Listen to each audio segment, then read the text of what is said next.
Leo at his inauguration mass as tens of thousands and world leaders watch on. The Pope meets Volodymyr Zelensky with an offer to act as peacemaker with Russia as Donald Trump and Vladimir Putin prepare to talk tomorrow. We'll be live in Bucharest after a Romanian presidential election that could radically shape the future of the country and the region. Plus, farewell to 133 years of football history as Everton's men play their last match at Goodison Park.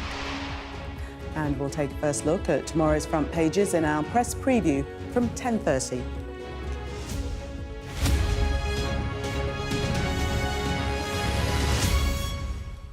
Good evening. We start with breaking news tonight. And former US President Joe Biden has been diagnosed with what has been described as an aggressive form of prostate cancer, with evidence it has spread to his bones. It comes after prolonged concerns about Mr. Biden's health, which culminated in him dropping his re-election bid last year. Well, our health correspondent Ashish Joshi joins us now from Washington, D.C. Ashish, what more do we know about this particular cancer and the prognosis? Well, we know the prognosis isn't the best news for Joe Biden and his family. Quite a bit of detail released from the former president's team about this particular prostate cancer. We've been told that's a Gleason score of 9, a grade group of 5. What that means in real terms is this is the highest grade group, and this is the most aggressive form of prostate cancer. We know also that this cancer has spread beyond the tumour. It's spread to his bones. So that's going to make treatment quite difficult. And it is going to be an extremely worrying time for Joe Biden's family. But the good news here, if there is any at all, is that his team, his medical team, think that his cancer will be susceptible to hormone treatment. These cancers can be treated with hormones, but the fact that it has spread to his bones makes it difficult because the tumour isn't localised, and any sort of therapy is quite difficult in targeting all around those tumours. But certainly that's the news from his medical team. Quite a bit of detail. There was a nodule removed last week, I think on Tuesday, and the tests have come back. He presented to his doctors. He was having some sort of urinary problems. He presented to his doctors. They removed this prostate nodule that was sent away for testing, and sadly it has come back as positive and one of the most aggressive forms of prostate cancer. But indeed, his team are confident that they will be able to start treatment, and word from my colleagues at NBC here, from his family, from the Biden family, that they will be going ahead with that hormone therapy as soon as possible. Ashish, thank you very much for that update. The Israeli military says it has begun an extensive ground operation in multiple areas of Gaza, marking a new phase of the war with Hamas. Health officials in Gaza say more than 100 people were killed in Israeli airstrikes overnight. The International Committee for the Red Cross called for immediate protection of civilians and healthcare facilities in Gaza. This evening, the Israeli government said that it would allow what it called a basic amount of food into the Strip to prevent a deterioration in the hunger crisis. A warning, this report from our Middle East correspondent, Alistair Buncombe, does contain distressing images.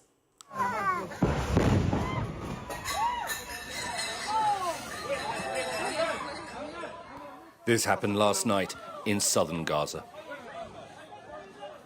Al-Mawasi is supposed to be a safe zone, but Israeli airstrikes hit a camp where families were sleeping.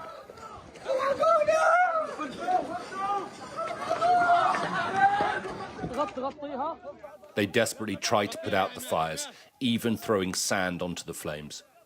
But the canvas tent provided no protection against the blast, and the inferno would have ripped through before there was time to escape. Anyone trapped inside burned alive. They had to pick limbs and pieces of flesh out of the ashes. Charred, mutilated corpses were unrecognizable, making it hard to count the dead. But there is no mistaking the small form of a child's body. By daylight, this was all that was left. Well, it's another day of devastation here in Gaza.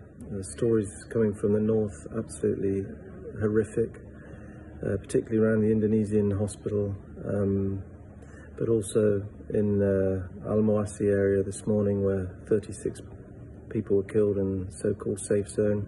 It's difficult to describe in words what's happening here. The constant sound of bombardment, jets overhead. If Cambodia was the killing fields, then Gaza now is the slaughterhouse. In Gaza City to the north, there were yet more funerals today. Mahmoud had to bury her daughter.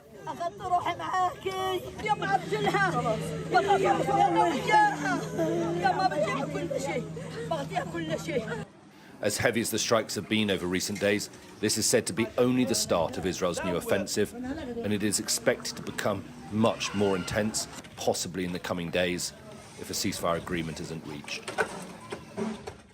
More Palestinian journalists have been killed in the last 24 hours, including Aziz al-Hajja, who was killed with his wife and children in northern Gaza. Ahmed al-Zanati, his wife Noor, and 2 of their children died when an airstrike hit their tent in Khan Yunis. Noor Kandil, her husband Khalid, and young daughter were all killed when their home in central Gaza was hit. And Abdel Rahman al-Abadleh had been missing for 2 days. His body has now been found in southern Gaza. 106 Palestinian journalists have now been killed in this war. The main hospital in Deir al-Balah has been forced to close and evacuate because of the fighting. One by one, they dragged and pulled patients on stretchers over rough and deserted streets. The never-ending hum of drones overhead and gunfire close by.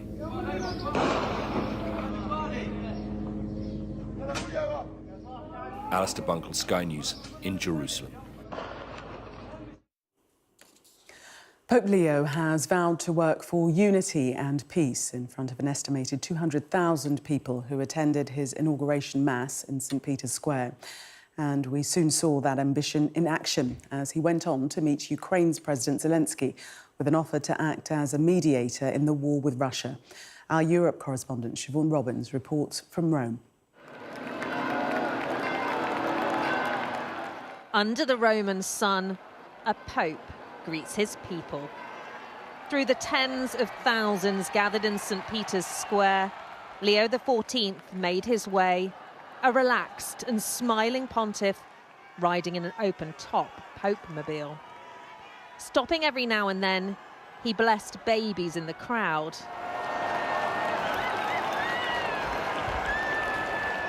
The overjoyed faithful who'd come from all corners of the world. This is the first opportunity for people to see Pope Leo up close, the first US pontiff, and they're absolutely loving it.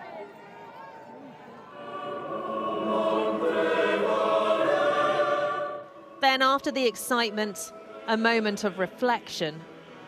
Leo XIV praying at the tomb of the first ever Pope, St. Peter.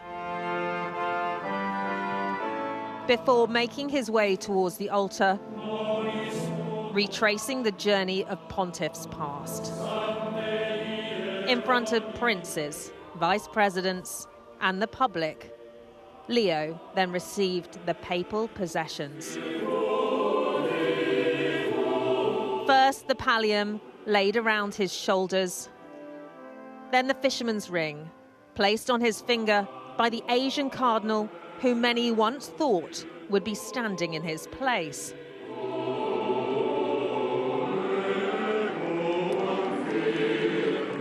The enormity of the moment hitting home as he perhaps pondered the weight of his new responsibility.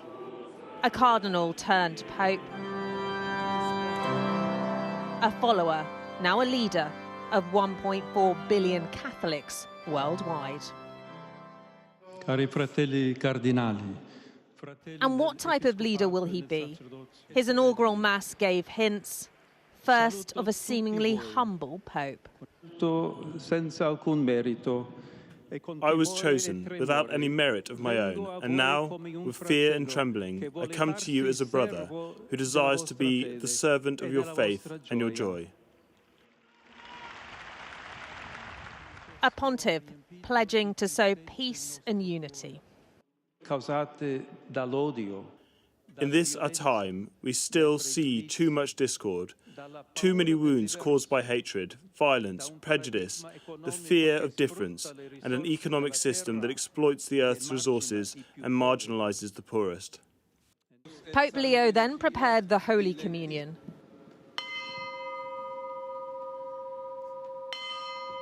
While the crowd shook hands, offering each other the sign of peace.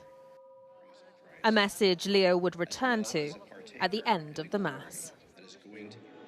We cannot forget our brothers and sisters who are suffering because of war. In Gaza, the surviving children, families and elderly are reduced to starvation. In Myanmar, new hostilities have cut short innocent young lives. Finally, war-torn Ukraine awaits negotiations for a just and lasting peace. No doubt peace was also a point he emphasised to the waiting VIPs. Among them, leaders close to conflict. The US Vice President J.D. Vance, the President of Israel, and Ukraine's President Zelensky, to whom the Pope offered to help with negotiations with Russia at a private meeting, giving fresh hope to Ukrainians waiting outside. It's a very important history moment, and we are so proud that we can be here in this moment and pray for peace, yes. As the crowd celebrated this historic day, the Pope was perhaps already contemplating the challenges ahead, the daunting task of trying to bring unity to an increasingly divided world. Siobhan Robbins, Sky News, Vatican City. Tomorrow will be another day of frenetic diplomacy for the Prime Minister. He's expected to join other NATO leaders in speaking to Donald Trump ahead of the President's phone conversation with Vladimir Putin to discuss a ceasefire in Ukraine.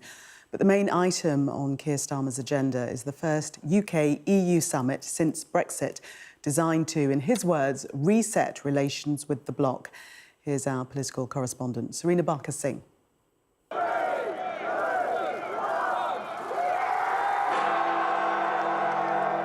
5 years since Big Ben boomed for Brexit, 9 years since the vote. A chance tomorrow for a reset. The EU and the UK are set to hold their first bilateral summit since Brexit. Today, the government says it will be a step towards a deeper and ongoing partnership with Europe, but not quite finalised yet. There is no final deal as yet. We are in the very final hours. I always expected it to go to the wire because we are negotiating extremely hard in the national interest. And what we are looking to deliver tomorrow is a deal that's going to be good for jobs, that's going to help to secure our borders and is going to help to lower household bills.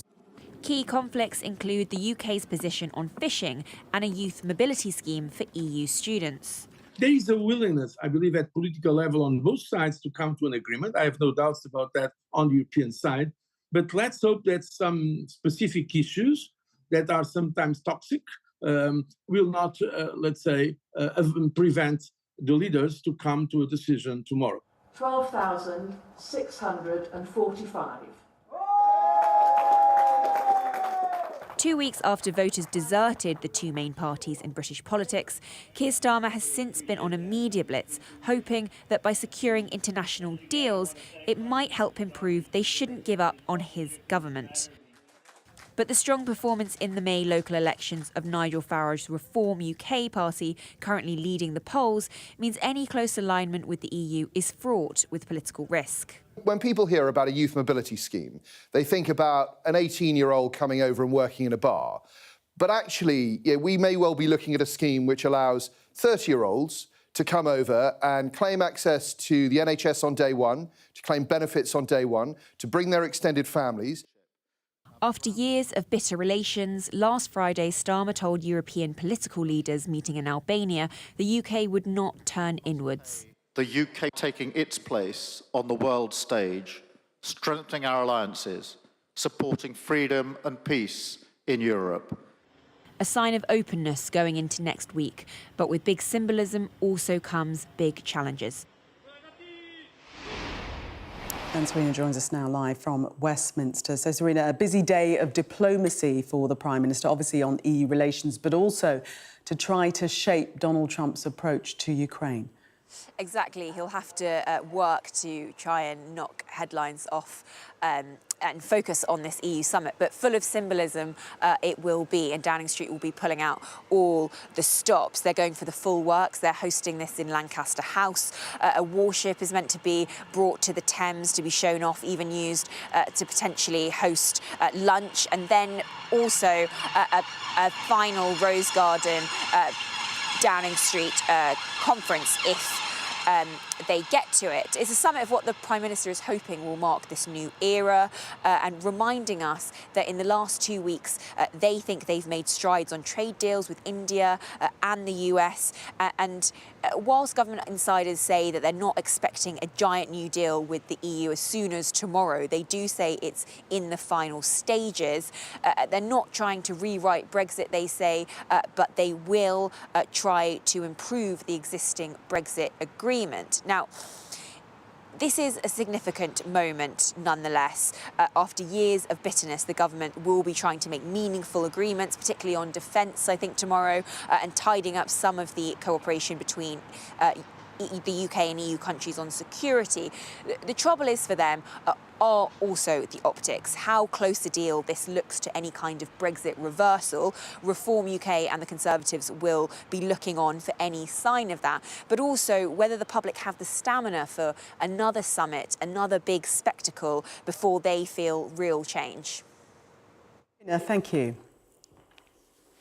The Romanian people have been voting in a presidential runoff election between the Eurosceptic candidate, George Simion, and the pro-EU mayor of Bucharest, Nicușor Dan. And with nearly all the votes counted, it looks like Mr. Dan is heading for a decisive victory. Our Europe correspondent, Adam Parsons, is in Bucharest for us now. Adam, what is the latest? Is it all over? The latest is that Nicușor Dan will be Romania's next president. We've heard in the past few moments that is the cheering you can hear for it.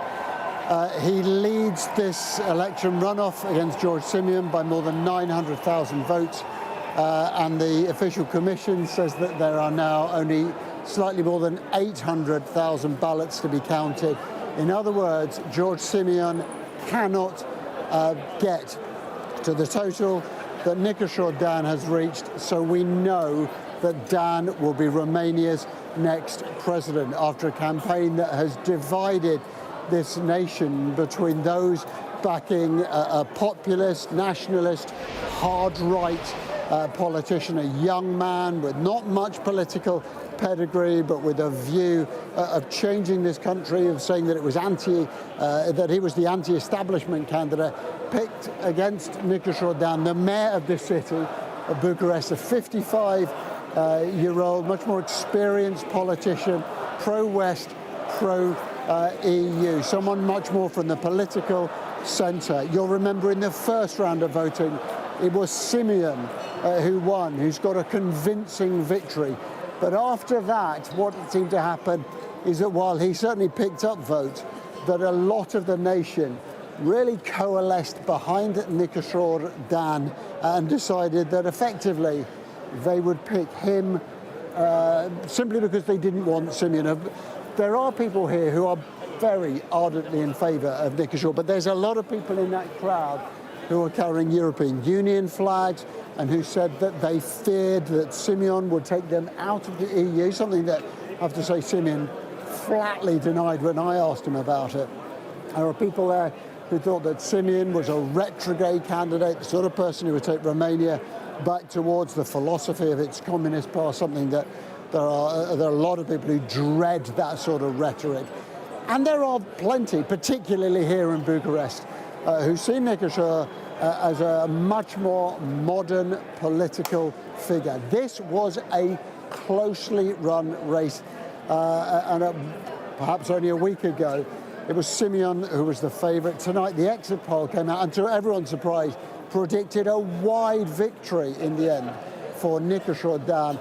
Then the vote started to be counted, and it looked a lot closer. But ever since then, actually, the gap has got wider and wider. We may not reach exactly that remarkable yawning 10% gap that the exit poll predicted, but it won't be far off. And at the same time, I have to tell you, in neighbouring Poland, they've had the first round of a different presidential runoff, and there they're going to have a final two who once again will be a populist from the hard right pitched against a liberal centre candidate.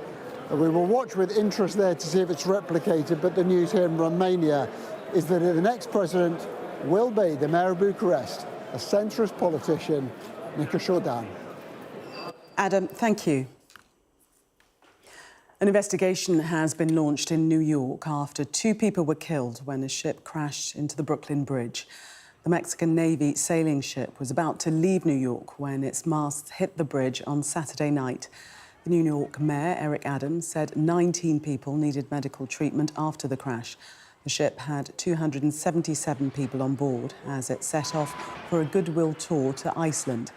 The New York Police Department has said the ship lost power before the crash. A teenager who was treated by a surgeon accused of carrying out inappropriate and unnecessary operations has told Sky News he's living in continuous pain. Phineas Sandhu was operated on by former Great Ormond Street Hospital surgeon Dr. Yasser Jabbar, who is currently under investigation. Ashna Huranak has this special report.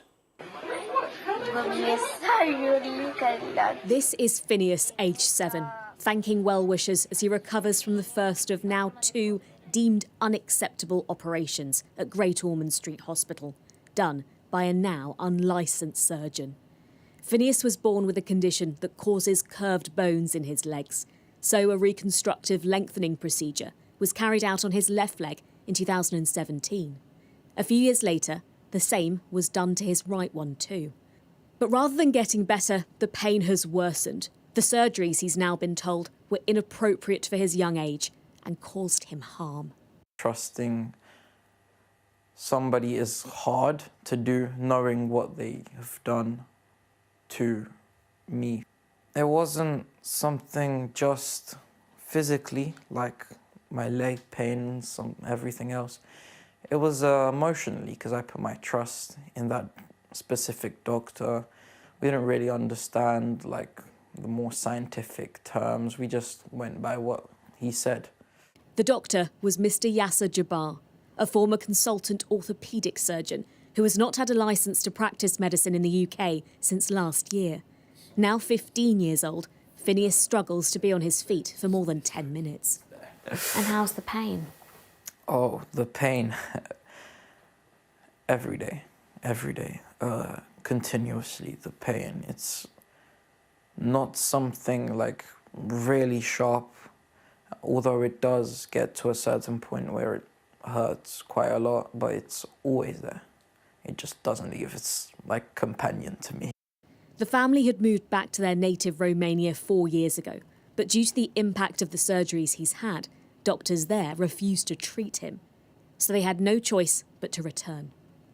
I cry so many days because I'm furious, I'm sad. The operation is very hard for Phineas, for everybody. And I say, oh my God, it's finished, yeah, everything is okay. But after this, no, it's not okay. Phineas is one of over 700 patients of Jabbar's whose care is being reviewed at Great Ormond Street. His family is now one of dozens taking legal action. In cases where it has been identified that harm was caused, we want to see Great Ormond Street Hospital agreeing to pay interim payments of compensation for the children so that if they need therapy or treatment now, they can access it. The prestigious Children's Hospital has assessed over 400 patient cases so far, and their review of the entire orthopaedic department is due to be completed by the end of the year. In a statement, they told us, "We are deeply sorry to Phineas and his family and all the patients and families who have been impacted. We want every patient and family who comes to our hospital to feel safe and cared for.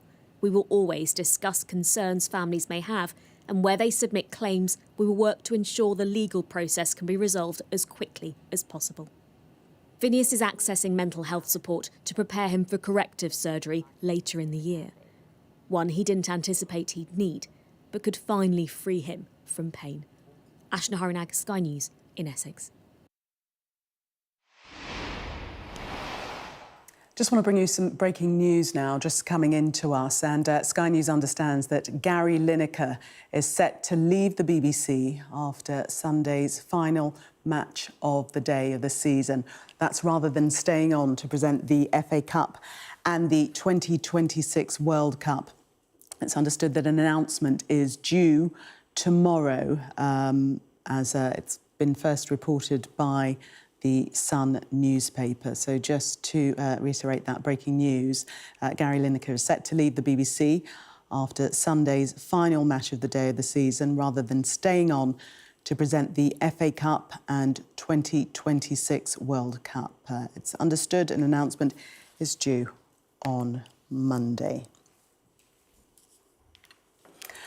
Meanwhile, Evertonians said a fond farewell to Goodison Park today as the men's team played their last match at England's first ever purpose-built football stadium. They went out on a high, winning 2-0 against Southampton. Sky's Katie Barnfield was there for the historic final match. A proper send-off. Everton fans bidding farewell to the ground they've called home since 1892. Been coming here for years, haven't we? Yeah, I've been coming here since 65. 65 he's been coming here. Yeah. This is one generation, two generation, three generation Blues. You know, what can you say? We are excited for Bramley Moor, but we're heartbroken for the Grantel Lazy. We'll always love her. For me, it's a wrench. I'm still with Bramley Moor, but this is home, and it always will be. There's so many memories. As David Moyes' side pulled in to play their final game at Goodison Park, they were met with cheers from thousands of fans lining the streets. And they went out with a victory, 2-0 in a Premier League clash against Southampton. But it was after the match the emotion really kicked in. Well, the final whistle has now blown here at Goodison Park for Everton's men's side. At least 133 years of history have come to an end, and the fans are in full voice as they say goodbye to the grand old lady.